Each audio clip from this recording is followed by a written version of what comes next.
दोस्तों आज के इस वीडियो में हम एक्सेल का एक updated and important formula cover करने वाले हैं जो कि है कॉनकैट। एंड मैं आपको बता दूं कि आज के इस वीडियो में हम प्रैक्टिकल यूज के साथ इस फॉर्मूले को पॉइंट टू पॉइंट कवर करने वाले हैं। साथ ही एक्सेल में एक one of the important term होता है जो कि होता है फ्लैश फिल, जिसका यूज ऑफिस में काफी ज्यादा किया जाता है। एंड आज के इस वीडियो में मैं आपको ये भी बताऊंगा कि कुछ जगह पर आपको फ्लैश फिल की जगह कॉनकैट फॉर्मूले का यूज करना चाहिए। सो नो डाउट आज का ये वीडियो आपके लिए बहुत ही ज्यादा इंपॉर्टेंट होने वाला है। आपसे बस इतने से रिक्वेस्ट है कि अगर ये वीडियो आपको यूजफुल और इन्फॉर्मेटिव लगे तो प्लीज इस वीडियो को लाइक और शेयर जरूर करें। तो बिना किसी देर के शुरू करते हैं इस वीडियो को। अब नॉर्मल ध्यान देते हैं कंप्यूटर स्क्रीन पे, जहां पे आप देख पा रहे हैं कि मैंने एक छोटा सा डेटा यहाँ मेंटेन किया हुआ है जिसमें employee ID, name and department हमारे पास है। सबसे पहले हम ये समझते हैं कि जो कॉनकैट फॉर्मूला है ये है क्या एंड इसका यूज हम किस लिए करते हैं। देखो नॉर्मली अगर हम कॉनकैट फॉर्मूला की बात करें तो ये एक टेक्स्ट फॉर्मूला है। नॉर्मली एक्सेल में जितने भी फॉर्मूलाज हैं उनको अलग अलग कैटेगरी में बांटा गया। सेम लाइक अगर कॉनकैट फॉर्मूला की बात करें तो जब आप फॉर्मूला टैब में आएंगे एंड टेक्स्ट कैटेगरी के फॉर्मूलाज को सर्च करेंगे तो यहाँ पे आप देखेंगे कॉनकैट फॉर्मूला आपको शो करता है। इस फॉर्मूले का यूज किया जाता है मल्टीपल टेक्स्ट को कंबाइन करने के लिए या फिर टेक्स्ट में एक्स्ट्रा टेक्स्ट को ऐड करने के लिए। ये चीज आपको तब ज्यादा अच्छे से क्लियर होगी जब मैं आपको प्रैक्टिकली शो करूंगा। एग्जाम्पल के लिए अगर आप यहाँ पे ध्यान दें तो मेरे पास एम्प्लॉय आईडी भी है एंड एम्प्लॉय का नेम भी है। आपसे ये बोला जा रहा है कि एम्प्लॉय आईडी और एम्प्लॉय नेम को मिलाकर मुझे एम्प्लॉय कोड बनाना है। क्या बनाना है? Employee code. तो हम यहीं पे आते हैं एंड यहाँ पे मैं लिख देता हूं एम्प्लॉय कोड। ये हमने लिखा। अब इसमें हमें क्या करना है कि हमें नाम और ये जो एम्प्लॉय आईडी है इसे मिक्स करके एक कोड यहाँ पे बनाना है। तो हम बेसिकली यहाँ पे क्या करेंगे, सबसे पहले मैं एक फॉर्मेट आपको शो कर देता हूँ कि हमें बनाना है कुछ इस तरीके से। राहुल शर्मा लिखा एंड डैश लिख के इस तरीके से 1001 जो इसकी आईडी है, इस फॉर्मेट में हमें एम्प्लॉय कोड बनाना है। ये हमारा टास्क है। इक्वल किया, पहले फॉर्मेट डालेंगे कॉनकैट। आप देखोगे नीचे सजेशन मिल रहा है, टैब की प्रेस करो, फॉर्मूला आपका स्टार्ट हो जाएगा। सबसे पहले पूछ रहा है टेक्स्ट 1। तो सबसे पहले हमें क्या देना है? नाम देना है एम्प्लॉय कोड बनाने के लिए। तो मैंने यहाँ पे नाम वाले सेल को सेलेक्ट किया, फिर मैं कोमा प्रेस करूंगा, टेक्स्ट 2, फिर मैंने बोला एम्प्लॉय आईडी। पहले नाम और ये इन दोनों को मुझे एक साथ यहाँ पे लाना है। ब्रैकेट बंद किया, एंटर किया। आप देखोगे राहुल शर्मा 1001 यहाँ पे आ गया। मैं इसका साइज थोड़ा सा यहाँ पे छोटा कर देता हूँ, इसको हम थोड़ा सा छोटा कर देते हैं। तो आप देखोगे राहुल शर्मा 1001 यहाँ पे आ गया। अब यहाँ पे हमारा टास्क क्या था कि ये जो राहुल शर्मा और 1001 है इसके बीच में एक डैश या हाइफन का सिंबल आना चाहिए ताकि अलग अलग लगे, थोड़ा बेटर लगे। तो इसके लिए हम क्या कर सकते हैं, इस फॉर्मूले को डबल टैप करेंगे और ये जो हमारा पहला टेक्स्ट है, पहला टेक्स्ट क्या था? राहुल शर्मा। इसके बाद हमें कोमा करना है और आ जाएंगे टेक्स्ट 2 में। यहां पे आपको डबल कोट डालना है एंड हाइफन का सिंबल दे देना है डबल कोट के अंदर। ये हो जाएगा हमारा टेक्स्ट 2। तो अब हमारा टेक्स्ट 1 क्या है? राहुल शर्मा।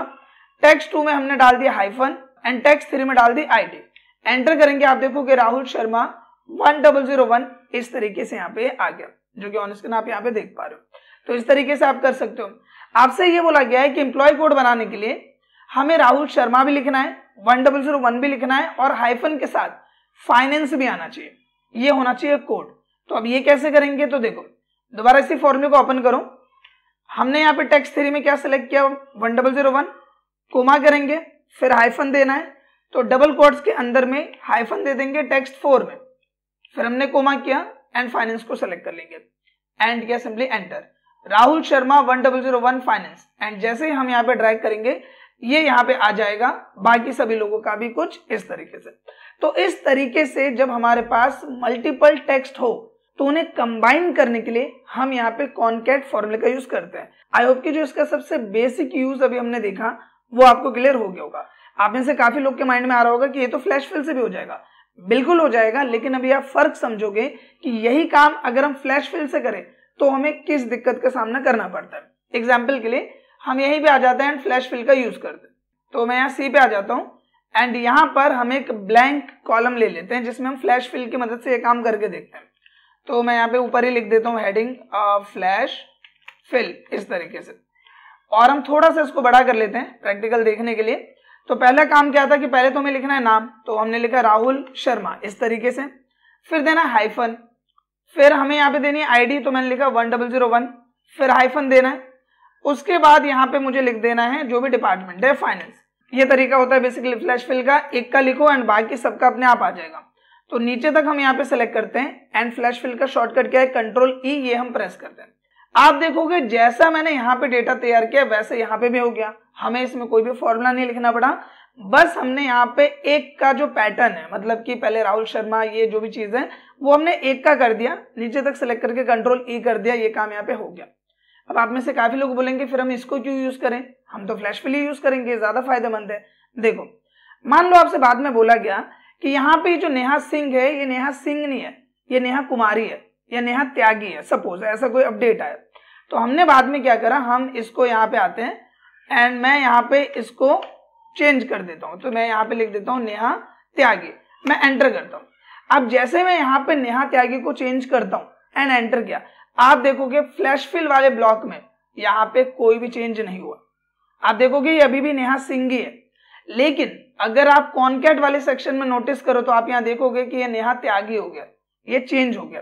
सेम लाइक मान लो कि किसी की पोस्ट यहाँ पे अपग्रेड हो गई, जैसे सपोज वो पहले था यहाँ मार्केटिंग डिपार्टमेंट में, अब वो है आईटी डिपार्टमेंट में, तो मान लो कि मैं उसका डिपार्टमेंट चेंज कर देता हूँ, मैंने यहाँ पे जो डिपार्टमेंट है वो यहाँ पे चेंज कर दिया, तो जैसे मैं डिपार्टमेंट चेंज करता हूँ आप देखोगे इसमें कोई भी अपडेट यहाँ नहीं हुआ जो फ्लैश फिल से हमने निकाला, लेकिन ये जो हमने कॉनकैट से निकाला था इसमें अपडेट हुआ। तो ये एक बड़ा फर्क होता है कॉनकैट एंड फ्लैश फिल में। इसके साथ एक और जगह आप फ्लैश फिल और यहाँ पे कॉनकैट का कंपैरिजन देख सकते हैं। देखो नॉर्मली यहाँ पे हमारे पास एक डेटा है एंड यहाँ पे मैं फ्लैश फिल से आपको एक काम करके दिखाऊंगा और वही काम मैं आपको कॉनकैट से भी करके दिखाऊंगा। फिलहाल हम क्या करते हैं, डेटा को थोड़ा सा यहाँ पे शॉर्ट कर देते हैं। ये रहा हमारे पास यहाँ पे कुछ स्टूडेंट के नेम है। अब हमसे ये बोला गया है कि ये जो स्टूडेंट के नाम है इसके साथ यहाँ पे मिस्टर लिख के आना चाहिए। क्या लिख के आना चाहिए, मिस्टर। तो यहाँ पे मुझे क्या करना है, मैं यहाँ पे फ्लैश फिल से ये काम कर लेता हूँ। पहले एक में हमने लिखा यहाँ पे सिंपली एम और हम लिख देते हैं आर, मिस्टर शॉर्ट में लिखा, और यहाँ पे मैं लिख देता हूँ राजेश कुमार, सपोज ये हमने एक का लिखा एंड यहाँ पे हमने इसको नीचे तक ड्रैग किया, कंट्रोल ई प्रेस किया। आप देखोगे यहाँ पे सब पर वो चीज अप्लाई हो गया। लेकिन अगर आप नोटिस करो कि पहला वाला तो मैंने पैटर्न दिया था मिस्टर का, दूसरे में इसने क्या किया, एमएम ले लिया, तीसरे में एमएस, चौथे में एमएच, पांचवें एमएन, ऐसा क्यों हो रहा है? एक्चुअल में जो फ्लैश फिल है वो पैटर्न को फॉलो करता है और कई बार ये कंफ्यूज भी हो जाता है। जैसे कि अगर आप यहाँ ध्यान दो कि यहाँ पे हमने लिखा है एम आर, अब ये क्या करेगा, ये यहाँ पे एम को इसने ऐसे टारगेट कर लिया, आर को यहाँ पे इस तरीके से टारगेट कर लिया। सेम लाइक यहाँ पे देखो एम आ गया अपने आप ही, और इस एम को ये जो जहाँ पे आर लिखा है वहीं पे इसने एम को टारगेट कर लिया। 1 2 3 4 5, 1 2 3 4 5, पांचवा कैरेक्टर इसने यहाँ पे टारगेट कर लिया। सेम लाइक इसी तरीके से क्या कर रहा है, बस पैटर्न को फॉलो कर रहा है। इसी की जगह अगर हम कॉनकैट फॉर्मूला यूज करते हैं इस काम को करने के लिए, तो क्या हमें एरर देखने को मिलेगा? तो देखो यहाँ पे आए एंड हमने यहाँ पे लिखा इक्वल कॉनकैट, हमने सिंपली लिखा। अब पहला टेक्स्ट क्या है हमारा कि यहाँ पे आएगा पहले मिस्टर, तो डबल कोट्स के अंदर में पहले आप लिख दो मिस्टर, इस तरीके से। ये हो गया हमारा टेक्स्ट 1। फिर हमने कोमा किया।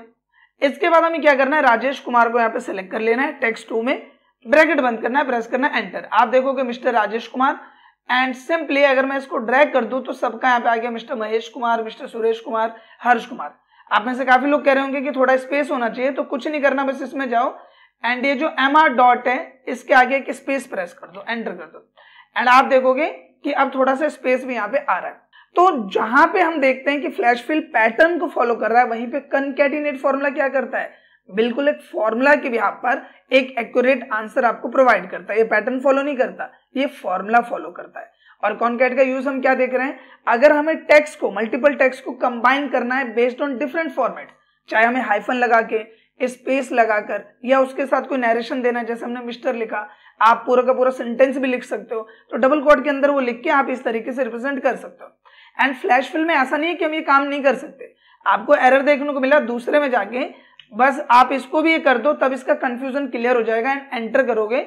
और जब आप दोबारा यहाँ से सेलेक्ट करोगे, जैसे मैं इसको डिलीट कर देता हूँ पहले, एंड अब अगर मैं यहाँ पे आके कंट्रोल ई करूं तो अब यहाँ पे सब में मिस्टर आएगा। तो हमें बस इसका कंफ्यूजन यहाँ क्लियर करना पड़ेगा, काम यहाँ पे भी हो जाएगा। लेकिन अगेन वही प्रॉब्लम, अगर मैं इसमें सुरेश कुमार को चेंज कर दूं, लाइक सुरेश कुमार को मैं कर दूं सुरेश मोहन, सपोज ये मैंने चेंज कर दिया, तो आप देखोगे कॉनकैट से जो काम किया इसमें ये अपडेट होगा, लेकिन इसमें यहाँ पे ये अपडेट नहीं हुआ जो हमने फ्लैश फिल से करा।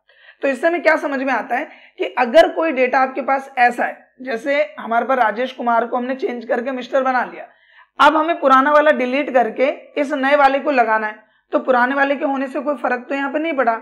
लेकिन मान लो अगर आपके पास डेटा है कुछ इस तरीके का, जैसे एम्प्लॉय नेम भी रहेगा, एम्प्लॉय आईडी भी रहेगा एंड उसका डिपार्टमेंट भी रहेगा, तो आज नहीं तो कल कोई भी चीज अपडेट तो हो सकती है।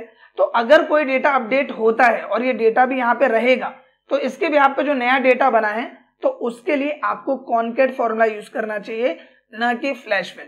और ज्यादातर लोग ये गलती करते हैं, बाद में उनका डेटा थोड़ा बहुत मिसमैच हो जाता है। आशा करता हूं दोस्तों कि कॉनकैट फॉर्मूला कैसे वर्क करता है ये आपको क्लियर हुआ होगा एंड जितनी भी चीजें इसमें हमने कवर अप की वो सब आपको समझ में आएंगे। अगर ये वीडियो आपको अच्छा लगा है तो प्लीज इस वीडियो को लाइक करें एंड कम से कम अपने 2 से 3 दोस्तों के साथ इस वीडियो को शेयर जरूर करें।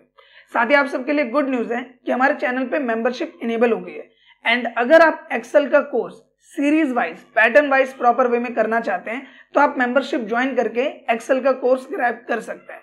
तो आप चाहें तो मेंबरशिप ज्वाइन कर सकते हैं। फिलहाल दोस्तों इस वीडियो के लिए बस इतना ही, मिलते हैं नेक्स्ट वीडियो में, तब तक के लिए थैंक यू।